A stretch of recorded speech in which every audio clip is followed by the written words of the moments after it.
और नीचे जो वो सब्सक्राइब का बटन है ना, उसको हिट करो, जल्दी से करो सब्सक्राइब। सर्व पत्रकार बंधू आणि भगिनींचं राष्ट्रीय श्रमिक आघाडीच्या वतीनं हार्दिक स्वागत।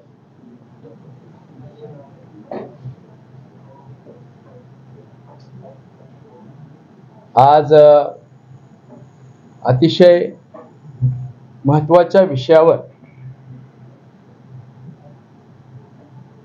पत्रकार परिषदेकरता आपल्याला सर्वांना निमंत्रण दिलेलं आहे। सर्वप्रथम आपणा सर्वांना होळी उत्सवाच्या व धुलीवंदनाच्या हार्दिक शुभेच्छा। मित्रांनो, गेली 29-30 वर्ष आपल्या समोर मी राष्ट्रीय श्रमिक आघाडीच्या माध्यमातून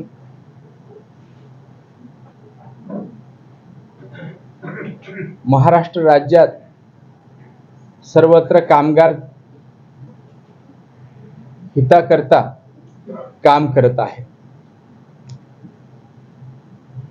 राज्यातील हजारो कामगारांना न्याय देण्यासाठी जी लागेल ती किंमत आम्ही मोजली। गेली 9 ते 10 वर्ष झाली आम्ही दिवंगत आमदार आमचे मित्र लक्ष्मण भाऊ जगताप यांच्या निमंत्रणावरून श्रमिकांना न्याय मिळावा, कामगारांना न्याय मिळावा राज्यातल्या, याकरता महाराष्ट्राचे भारतीय जनता पार्टीचे नेते, राज्याचे उपमुख्यमंत्री, तत्कालीन मुख्यमंत्री, भारतीय जनता पार्टीचे नेते देवेंद्रजी फडणवीस साहेब यांच्या नेतृत्वाखाली नागपूरला भारतीय जनता पार्टीमध्ये प्रवेश केला। दुर्दैवाने 2-3 वर्षानंतरच हळूहळू लक्ष्मण भाऊंची तब्येत खालावली। राज्यामध्ये कामगार चळवळीचं काम करत असताना नवनवीन येणारी धोरणं, त्यामुळे कामगार चळवळीमध्ये येणारी अस्वस्थता, हे पाहता आम्ही अनेक वेळा भारतीय जनता पार्टीच्या नेत्यांना कामगारांच्या परिस्थितीवर आपण लक्ष घालावं अशी विनंती करण्याचा प्रयत्न केला। परंतु आपण 6-7 वर्षातलं राजकारण पाहत असाल, सर्व राजकीय पक्ष, राज्यातले प्रत्येक पक्षातले राजकीय नेते यांच्यातच आपापल्या अस्तित्वाच्या लढाईतच ते गुंतले असल्यामुळे दुर्दैवाने श्रमिकांच्या प्रश्नाकडे, आमच्यासारख्या कामगार चळवळीत काम करणाऱ्या कामगार प्रतिनिधींकडे पाहिला कुणाकडचं लक्ष नाही, अशी परिस्थिती राज्यामध्ये आहे। आता संपूर्ण राज्यामध्ये लोकसभेची निवडणूक लागू झालेली आहे। उमेदवार जाहीर होत आहेत। हे उमेदवार जाहीर होत असताना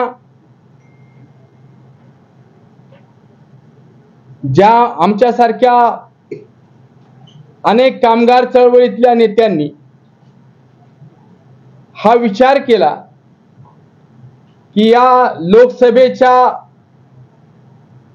प्रांगणामध्ये, दरबारामध्ये श्रमिकांचा आवाज उचलणारा श्रमिकांचा कोणीतरी नेता तिथे जाणार आहे का? कष्ट करणाऱ्या शेतकऱ्यांचा आवाज कुणी जाणार आहे का? गेली 15 दिवस ज्या पद्धतीचं राजकारण, ज्या पद्धतीचं या पक्षातून त्या पक्षात, त्या पक्षातून या पक्षामध्ये नेते मंडळी जाणं येणं चालू आहे आणि या सर्व नेते मंडळींची परिस्थिती, अवस्था पाहता, त्यांची अस्वस्थता पाहता जो तो मला तिकीट मिळेल का या पाठीमागे लागलेला आहे. नेते मंडळींना वेळ नाही. एक भारतीय जनता पार्टी ही सुसंस्कृत विचारांची बैठक असणारी पार्टी असं समजूनच माझ्यासारखे कार्यकर्ते या पक्षाच्या पाठीशी उभे राहिले. आज महाराष्ट्राच्या राजकारणामध्ये उलथापालथ पाहत असताना कुठेही जिथे 60 ते 70% श्रमिक आहे, ज्याच्या 60-70% श्रमिकांच्या आणि त्यांच्या परिवाराच्या जीवावर, त्यांच्या मतदानावर संसदेमध्ये खासदार निवडून जाणार आहेत, त्यांचे प्रतिनिधी म्हणून श्रमिकांचे, शेतकऱ्यांचे, कष्टकऱ्यांचे, व्यापाऱ्यांचे प्रतिनिधी म्हणून कामाला तिथे खासदार म्हणून जाणार आहेत. परंतु खरंच यांचे प्रतिनिधी म्हणून जाणार आहेत का कुठल्या तरी राजकीय पक्षाचे प्रतिनिधी म्हणून जाणार आहेत, कुठल्या तरी बिल्डरचे प्रतिनिधी म्हणून जाणार आहेत, कुठल्या उद्योगपतीचे प्रतिनिधी म्हणून जाणार आहेत? मला तर चित्र सगळं वेगळं दिसत आहे. आज संपूर्ण राज्यामध्ये टीव्ही चालू केल्याबरोबर या पक्षातून त्या पक्षात, त्या पक्षातून या पक्षात खेचाखेची. संसदेमध्ये आवाज उचलला पाहिजे तो श्रमिकांचा. ज्या श्रमिकांच्या ताकदीवर भारतीय जनता पार्टीनं 10 वर्षामध्ये मेट्रो आणली, उत्तम रस्ते केले, दळणवळणाची ज्या श्रमिकांच्या मेहनतीवर ताकद उभी राहिली, नव्हे तर देशामध्ये, जगामध्ये भारत देश हा महासत्तेकडं झेप घेत असताना, औद्योगिक दृष्ट्या झेप घेत असताना सगळ्यात मोठा सिंहाचा वाटा श्रमिकांच्या घामाचा आहे. हे कुठंतरी सत्तेतल्या पार्ट्या विसरत चाललेल्या आहेत. 1 मे कामगार दिनापुरतं फक्त त्यांना वापरलं जात. कोरोनाच्या कालखंडामध्ये जीवाची बाजी लावून ज्या नर्सेस, वॉर्ड बॉय, डॉक्टर्स यांनी प्राण वाचवले, स्मशानातल्या मुर्दे उचलणाऱ्या माझ्या कर्मचाऱ्यांनी जीवाची पर्वा न करता रात्रंदिवस कष्ट करून त्या ठिकाणी अनेक जीव वाचवले. नातेवाईक हात लावत नव्हते तेव्हा आरोग्य कर्मचारी त्या ठिकाणी धावत जात होता. तेवढ्या पुरत्या आम्ही त्यांच्या टाळ्या वाजवून, थाळ्या वाजवून त्यांचं कौतुक केलं. आज लोकसभेच्या निवडणुकीमध्ये या श्रमिकांचा काही विचार होणार आहे का? भारतीय जनता पार्टी, माझा पक्ष हा वैचारिक पातळीचा पक्ष म्हणून मी त्याकडे पाहत आहे, थिंक टँक म्हणून पाहत आहे. परंतु मला ज्यावेळेस या निवडणुकीच्या सगळ्या चक्रव्यूहामध्ये माझा श्रमिक मात्र हरवलेला दिसत आहे. आणि अनेक पाहतोय तर बाजार गुणग्यांचा बाजारच मला पाहायला मिळतोय. यामध्ये ठेकेदार, कंत्राटदार, बिल्डर हेच लॉबिंग करताना दिसत आहेत. श्रमिक नाही, शेतकरी नाही, सर्वसामान्य नाही, त्याचे प्रश्न नाहीत. आणि खरं तर यांचे प्रतिनिधी म्हणून ते जाणार आहेत. दुर्दैव असं आहे, संपूर्ण भारतामध्ये श्रमिकांच्या प्रतिनिधींना वाव द्यावा याकरता आजपर्यंत तुमचे काही प्रश्न आहेत का, हे ज्या पद्धतीनं आमची वेदना दुःख विचारायला पाहिजे होती ती विचारायला वेळच नाही. मावळ लोकसभा मतदारसंघाकडे मी मुद्दामहून आपल्याला लक्ष आकृष्ट करत आहे. पिंपरी चिंचवड मावळ मध्ये येतो, संपूर्ण औद्योगिक नगरी, तळेगाव औद्योगिक नगरी, पनवेल औद्योगिक नगरी, उरण औद्योगिक नगरी, 6 विधानसभा मतदारसंघ आहेत, 6 आमदार आहेत, 19.5 लाख मतदार आहेत, त्यामध्ये 60% हा कामगार वर्ग आहे, त्यांचा परिवार आहे. तीच अवस्था शिरूरला आहे. महाराष्ट्रातल्या 70% लोकसभा मतदारसंघामध्ये श्रमिकांच्या मतांवरती आणि उर्वरित शेतकऱ्यांच्या मतांवरती खासदार निवडून जाणार आहेत. त्यांचे प्रतिनिधी म्हणून हे प्रतिनिधी खरंच आता आमच्या श्रमिकांचे आणि शेतकऱ्यांचे प्रश्न मांडणार का, हा मोठा विचार आहे. त्यामुळं भारतीय जनता पार्टीला आपल्या सर्वांच्या माध्यमातून मी सांगेन की मी काल महाराष्ट्राचे भारतीय जनता पार्टीचे प्रदेशाध्यक्ष चंद्रशेखर बावनकुळे साहेब, देवेंद्रजी फडणवीस, त्याचप्रमाणे या ठिकाणचे स्थानिक नेते अध्यक्ष शंकरराव जगताप, त्याचप्रमाणे जिल्हा अध्यक्ष असतील, रायगडचे जिल्हा अध्यक्ष भारतीय जनता पार्टीचे कोळी साहेब असतील, जिल्ह्याचे पूर्व पश्चिमचे बुट्टे साहेब असतील अध्यक्ष, या सर्वांना आम्ही पत्र दिलेली आहेत की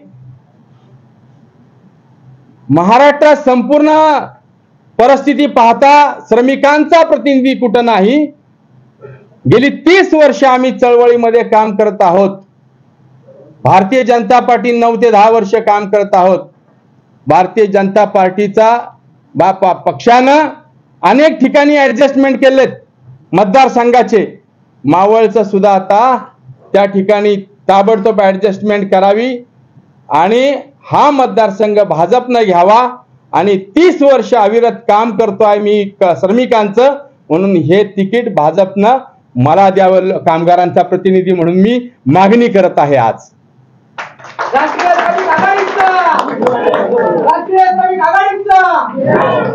जर श्रमिकांची मत हवी असतील आपल्याला, जर श्रमिकांची महाराष्ट्रामध्ये ताकद हवी असेल, शेतकऱ्यांची ताकद हवी असेल तर आपल्याला आमच्या पाठीशी पक्षाला उभं राहावं लागेल. संसदेमध्ये आवाज जावा यासाठी आपल्या सर्वांच्या वतीनं मी पक्षाला आज ही पत्र दिलेली आहेत. काल सर्वांना भेटून दिलीत, मेलनी पाठवली आहेत, फोनवरून कळवलेलं आहे. या सगळ्या पत्रांच्या प्रती मी आपल्याला देत आहे. बंधू आणि भगिनीनो, आपण देखील मेट्रो बांधणारा कर्मचारी कामगाराचा आहे, रेल्वे बांधणारा कर्मचारी कामगाराचा आहे, बिल्डिंगी बांधणारा कर्मचारी कामगाराचा आहे, इंडस्ट्रीमध्ये काम करणारा कामगाराचा आहे आणि आपण सुद्धा पत्रकार सुद्धा कामगाराचा आहात. तुम्ही मी सुद्धा कामगारच आहोत. माझ्या वेदना तुमच्या वेदना वेगळ्या नाहीत. त्या मांडण्यासाठी आपला प्रतिनिधी म्हणून, श्रमिकांचा प्रतिनिधी म्हणून, कारण आजच्या युगामध्ये आयुष्य घालवलंय तर ह्याला उचला असं कुणी म्हणणार नाही. आता श्रमिकांचा प्रतिनिधी म्हणून मलावर घ्या हे मागण्याची आता वेळ आलेली आहे. आणि मागितल्याशिवाय आई पण दूध देत नाही, तशी परिस्थिती आहे. आणि हे तर काय सरकार आहे. त्यामुळे आपल्या सर्वांच्या माध्यमातून मी भारतीय जनता पार्टीचा एक कामगार चळवळीतला नेता म्हणून ही मागणी करत आहे की आपण त्या ठिकाणी आम्हाला हा लोकसभा मतदारसंघ भारतीय जनता पार्टीनं आपल्या ताब्यात घेऊन या लोकसभा मतदारसंघाचं तिकीट जे आहे ते आम्हाला द्यावं अशी आम्ही मागणी करत आहोत। या ठिकाणी सगळ्यात दुग्ध शर्करा योग म्हणजे 30 वर्ष आम्ही काम करत असताना इंडस्ट्री औद्योगिक क्षेत्रामध्ये उद्योगपतींना देखील सहयोग ठेवून एक चाक श्रमिकांचं तर दुसरं उद्योजक जगतातल्या मालकांचं हा रथ आम्ही चालवलेला आहे। आज या ठिकाणी चाकण आणि पिंपरी MIDC झोनचे मालकांच्या असोसिएशनचे अध्यक्ष जयदेव अक्कलकोटे आलेले आहेत। संपूर्ण इंडस्ट्रीच्या वतीनं मालकांच्या वतीनं ते देखील आपले विचार या ठिकाणी मांडतील।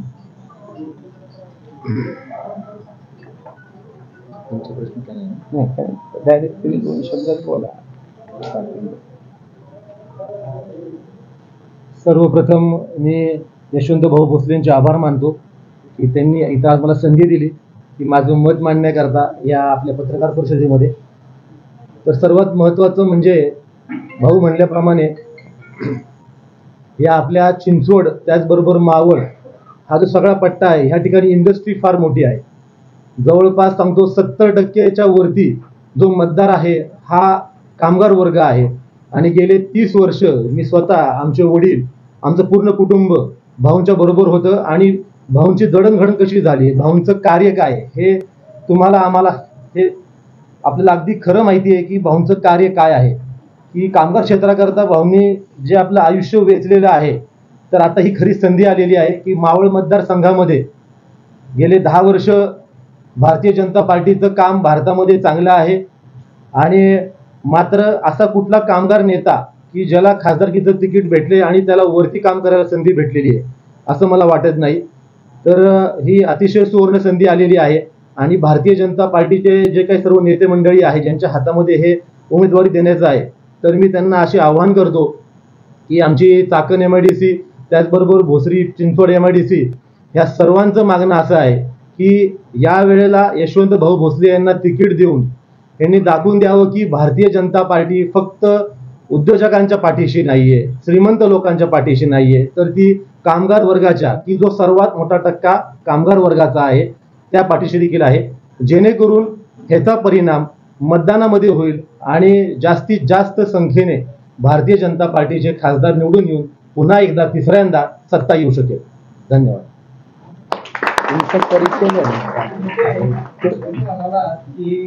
रडलं खरंच आई दूध पण बाळाने रडायला उशीर केला असं नाही वाटत, कारण त्या दुसऱ्या बाळाला आज उमेदवारी जाहीर होती, विद्यमान बाळाला। सगळ्यात महत्त्वाचं असं आहे, मला उशीर झालेला असा नाहीये कारण अजूनही डिक्लेअर चालू आहे। हा ठीक आहे, बदल पण होतात, करायचं तर सगळं होऊ शकतं, परंतु माझं काय असं टार्गेट एका व्यक्तीबद्दल नाहीये, परंतु कुठंतरी कामगारांना सुद्धा भावना आहेत, त्यांना सुद्धा प्रश्न आहेत आणि त्यांचं प्रतिनिधित्व करताना तुम्ही त्यांना विचारात घेतलं पाहिजे, त्यांना प्रतिनिधित्व दिलं पाहिजे। हा विसर पडलाय म्हणून मी आठवण करून देण्यासाठी आज या ठिकाणी पत्रकार परिषद आयोजित केली आहे। उद्या जो काय निर्णय होईल तो होईल, परंतु आवाज तर दिला पाहिजे ना। तुम्ही आवाजच दिला नाही तर कळणार कसं? उमेदवारी मिळाली नाही तर तुम्ही अपक्ष लढणार की थांबणार? मी पक्षाचा कार्यकर्ता आहे, त्यामुळं हा विचार नाही करू शकत मी। हाच्या दर्शवणार आहे म्हणजे आज ज्या श्रमिकांच्या जीवावरती त्यांच्या मतदानावर म्हणजे जवळपास 60-70% श्रमिक आहेत, कामगार आहेत, त्यांचं प्रतिनिधित्व करायला श्रमिक पाहिजे ना। श्रमिकांचं प्रतिनिधित्व करायला श्रमिक पाहिजे, कामगार प्रतिनिधी पाहिजे। प्रत्येक ठिकाणीच तुम्ही बघितलंय ठेकेदारी मालकांचे प्रतिनिधी चाललेत, मग ते श्रमिकांचे प्रश्न ते कसे मांडणार, ते कसे सोडवणार? तुमची दुःख ते कुठं मांडणार आहेत? पत्रकारांची असू देत, ते पण श्रमिकच आहेत, म्हणून श्रमिक पत्रकार संघ म्हणले। मी सुद्धा श्रमिक आहे, हे उद्योजक जरी असले तरी श्रमिकच आहेत, ह्यांचे प्रश्न कुठं मांडले जात आहेत? तिथे सगळं कंत्राटदार म्हणजे वेगळंच चित्र दिसतंय मला आज। त्यामुळं मला बोलणं भाग आहे. आणि आपण सुद्धा पाहताय, टीव्ही उघडला, ह्याला पळवला त्याला पळवला, ज्यांच्याकडे कुठलीही विद्वत्ता नाही, हा जातीयतेवरती आधारावर हा त्या जातीचा आहे, हा त्याच्या मागे एवढ्या जातीचे लोक आहेत, ह्या उचलना आणा पक्षात, द्या तिकीट, ही कुठली गणित आहेत? सगळ्या देशामध्ये जातीय व्यवस्थेवरती देशाची संसद चालणार आहे का? श्रमिकाला जात नसते, शेतकऱ्याला जात नसते, कष्ट करणाऱ्याला जात नसते, परंतु आज तो वंचित ठेवलाय. आणि जातीय व्यवस्थेवर राजकारण करून जर श्रमिकांना उद्या भविष्यात दाबलं जात असेल तर त्याच्यासारखं दुःख नाही. आता उद्या संसदेमध्ये कायदे झाले, काय झालं, बोलणार कोण?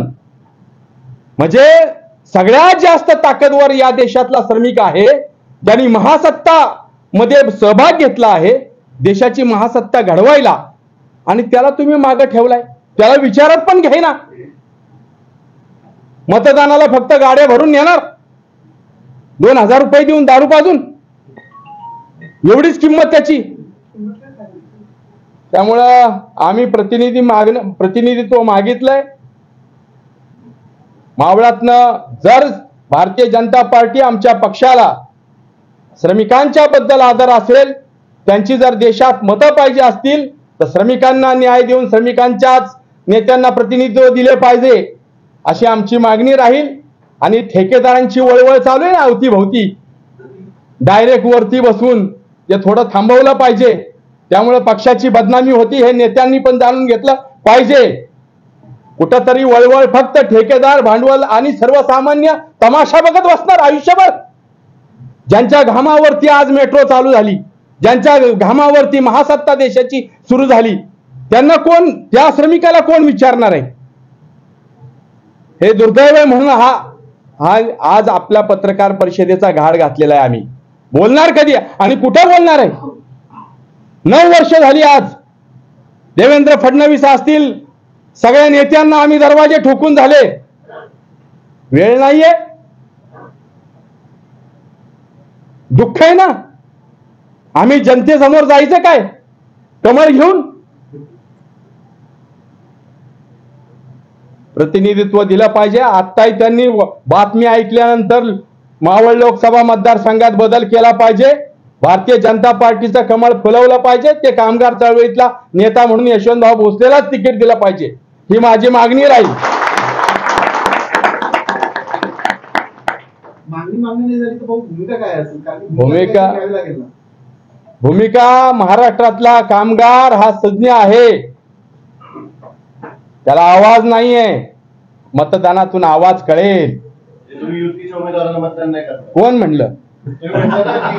नाही, श्रमिक कळेल ना काय करायचं, त्याला त्याचा आवाज आहे ना. मला तर मी काम करणार ना, युती धर्म पाळणार ना, परंतु जनतेला धर्म, तुम्ही धर्म नाही पाळायचा आणि जनतेने पाळला पाहिजे असं थोडंच आहे. आम्ही तर काय नेते, त्या प्रतिनिधी आहे पक्षाचे, आम्ही आमचं कर्तव्य बघू, पण जनतेला कसं सांगणार सगळं? हा, तुमच्या आतमध्ये जी खतखत आहे ती तुम्ही ती तुमच्या मतातून दाखवणार आहे. हे मी सत्य सांगतोय ना. हा, मी माझं कर्तव्य बजावणार आहे, कमळ घेऊनच फिरणार आहे. 10 वर्ष फिरलोय तसं. मागच्या 10 वर्षात विद्यमान खासदारांनी श्रमिकांचे प्रश्न सोडवले नसल्यामुळे, मागच्या 10 वर्षात विद्यमान खासदारांनी श्रमिकांचे प्रश्न सोडवले म्हणून तर ते संसद रत्न झाले.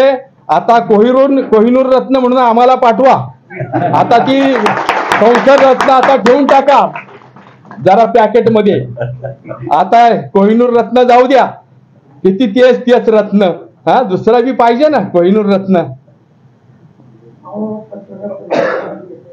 हो, तुम्ही पत्राद्वारे मागणी केलेली आहे, मात्र ही जी खतखत आहे जे तुम्ही बोलून दाखवलं, ह्या पत्रामध्ये उल्लेख केला का त्याचा?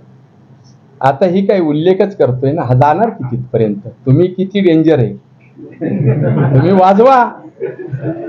त्यासाठी तर बोलवलं आपल्याला.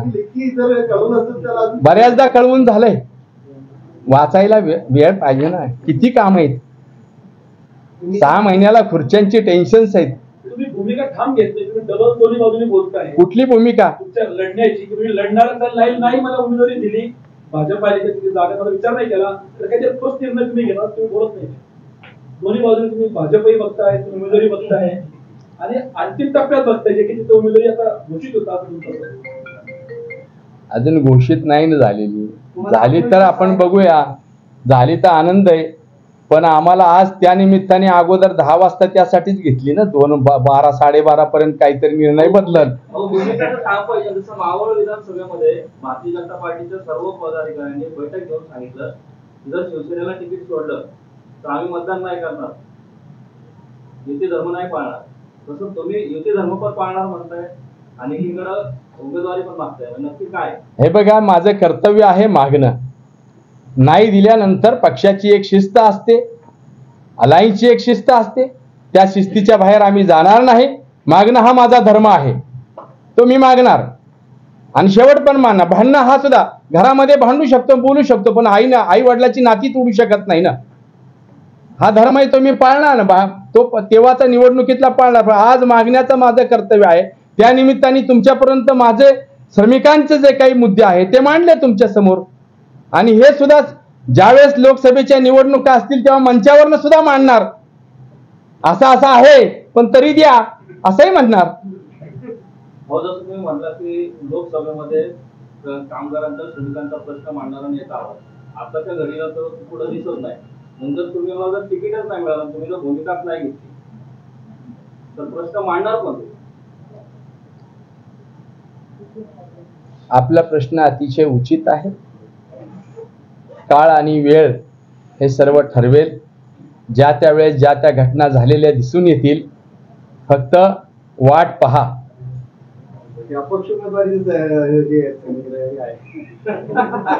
नाही, ते संकेत बघू आपण. आता तुम्ही सर्वांनी मला साथ दिली. 30 वर्ष प्रत्येक लढ्याला माझ्या पाठीशी उभा राहिलात. ह्या वेदना माझ्या एकट्याच्या मी मांडलेल्या नाही आहेत. देशातल्या करोडो श्रमिकांच्या, शेतकऱ्यांच्या, तुम्हा आम्हा सर्वांच्याच वेदना आहेत. तुम्ही सांगा, टीव्ही उघडल्यानंतर तुमच्या प्रश्नावर डिबेट होतंय का? काय माझ्या प्रश्नावर काही डिबेट होतंय का? धनगर समाजाचा नेता, मराठा समाजाचा नेता, कुणबी समाजाचा नेता, अमुक समाजाचा नेता, श्रमिकांचा नेता कुठं हरवला? पत्रकारांचा मधला नेता कुठं हरवलाय? शेतकऱ्यांचा नेता. जे कायदे केले कामगारांसंदर्भातले, त्या कोणत्या कायद्याला तुम्ही विरोध केला? उपोषण केलं नाही 17 दिवस. त्यामुळे तर भारतामध्ये कायदे लागून दिले नाहीत. भांडवलदारांचा खूप दबाव होता केंद्र सरकारवर. 17 दिवस प्राणांतिक उपोषण केलं साहेब. अजूनही महाराष्ट्रामध्ये नवे देशात कायदे लागू केलेले नाहीत श्रमिकांच्या विरोधातले. हे आम्ही केलेल्या आंदोलनाला आलेलं यश आहे, लक्षात ठेवा. पाणी पण नाही घेतलं शेवटी. अनेक पत्रकार साक्षीला आहेत त्याला. अजून काय प्रश्न विचारायचे?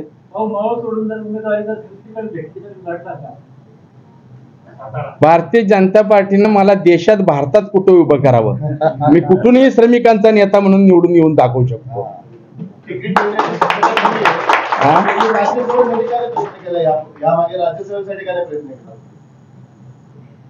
ऍक्च्युली परिस्थिती अशी आहे, पूर्वी श्रमिकांच्या, कामगारांच्यातले प्रतिनिधी, शिक्षकांचे प्रतिनिधी, वेगवेगळ्या थिंक टँक मधले प्रतिनिधी असे जात होते राज्यसभेवर. आता ते संपलेलं आहे. आता आपण बघितलं असेल, जर आपण राज्यसभेवरचे प्रतिनिधी पाहिले, यादी पाहिली, तर त्यांचे उद्योग लक्षात येतील. आणि ते मी करू शकत नाही. त्यामुळं मला ते मिळणार नाही. आणि मिळालं तर त्या पक्षाला मी दंडवत घालीन आणि जोरदार श्रमिकांचा आवाज आतमध्ये उचलेन. भारतीय जनता पार्टी तुमच्या माध्यमातून आजपर्यंत श्रमिकांच्या मतांचा वापर केला असं वाटतंय? मी या मताशी सहमत आहे. मी ज्या पक्षात राहतो त्या पक्षाला यश मिळतंच. कारण श्रमिकांचा विश्वास आमच्यावर आहे आणि आम्ही पक्षावरती विश्वास ठेवून राहतो की आज न उद्या हे श्रमिकांचं हित करतील म्हणून. त्यामुळे मी जिथं उभा राहतो तिथं यश मिळतंच.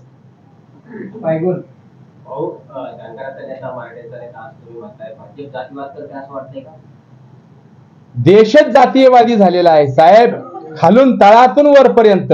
त्यामुळे पक्ष सुद्धा त्यात जे खालनं चाललंय तेच वरती वापर करतात. त्याला काय, त्यांना राजकारण करायचंय. समाजानं जातीवाद बाजूला फेकून दिला पाहिजे ना. तुम्ही सांगा, आज आरक्षणावरनं भांडणं होत आहेत. मराठा समाजाला आरक्षणासाठी जरांगे पाटील भांडतायत. सगळे कंत्राटी पद्धतीवर नोकऱ्या गेल्या, नोकऱ्यांसाठीच आरक्षण मागताय ना. 90% शासनामध्ये, खाजगी कंपन्यांमध्ये, कंत्राटीमध्ये नोकऱ्या गेल्या. कुणाला फसवताय तुम्ही? जाती व्यवस्थेमधले सगळे पुढारीच आपल्या समाजाला फसवतायत असा माझा दावा आहे. नोकऱ्याच नाहीयेत, कंत्राटीमध्ये गेल्या, रिझर्वेशनच संपलेत. त्यासाठी लढा.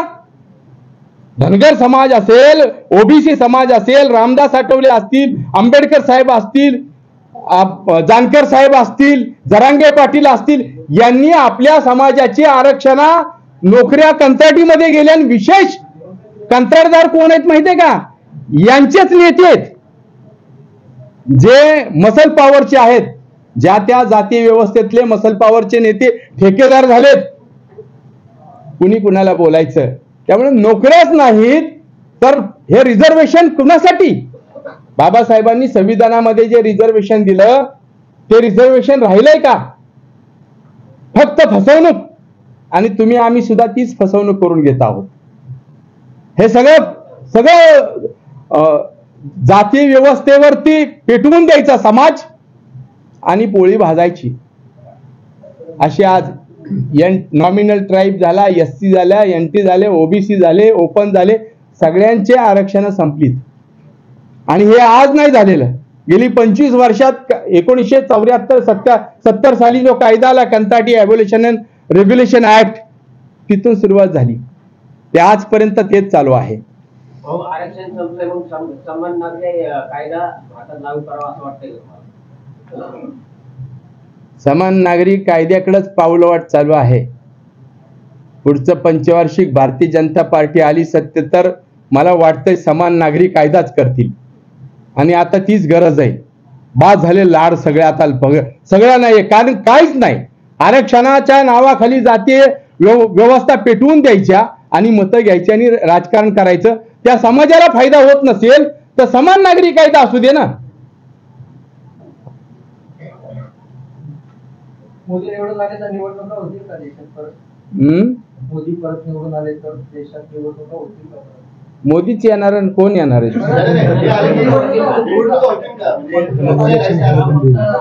निवडणूक होईल का?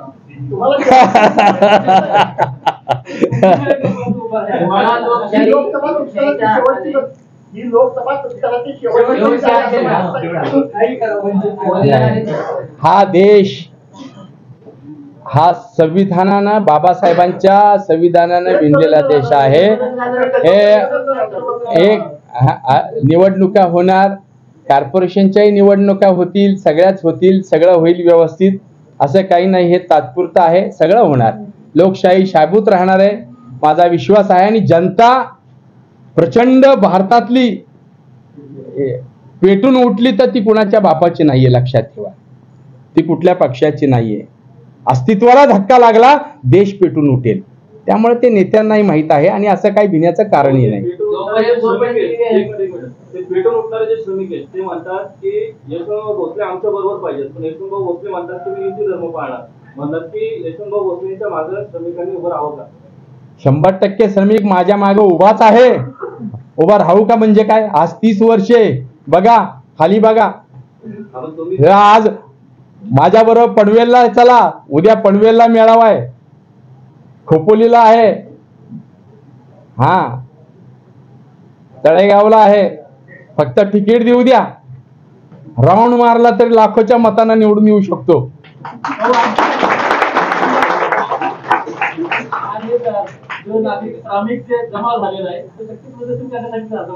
नाही नाही, त्यांना कळलं लोकसभेला बाबा बरं झालं भाऊ खासदार होत आहेत तर आपले प्रश्न मिटतील. कानावर आली बातमी, पळत आलेत. अहो हे तर अजून राज्यात कळलं तर सगळं म्हणजे खऱ्या अर्थानं भारतीय जनता पार्टीला मला उमेदवारी दिली तर राज्यात मतं मागायची गरज नाही. धो पाऊस पडेल श्रमिकांचा, एक तरी बादशाह चाललाय आमच्यावर म्हणून. प्रश्न असा आहे, पिंपरी चिंचवड रोड जे आपलं हे सगळं शहर आहे त्यामध्ये कामगार आहेत आणि कामगारांचे आपण प्रतिनिधित्व करताय. उद्या जर भाजपने तुम्हाला तिकीट दिलं तुम्ही संसदेत गेले तर आज कामगारांची जी परिस्थिती आहे 300 रुपये 8 तासाला आणि 12 तास काम केले तर 400 रुपये 12,000 रुपये 12 तास काम करून मिळतात. ह्याच्यावर आता गेली 10 वर्ष झाला आता बीजेपीची वरती आणि खाली दोन्हीकडे सत्ता आहे, याच्यावर आवाज उठवलेला दिसत नाहीये. पण तुम्ही जर खासदार झाला तर वरून हा कायदा आणणार का 8 तासासाठी कमीत कमी त्यांना 500 रुपये मिळावं, कारण भाडेकरू जास्त लोकसंख्या आपली इथे आहे आणि घराला भाडं 12,000 आहे, पेमेंटच मिळतोय 12,000, कसं काय ते भरणार? तर त्यांचा पेमेंट कमीत कमी 1,000 रुपयापर्यंत तुम्ही घेऊन जाल काय तुम्ही करता?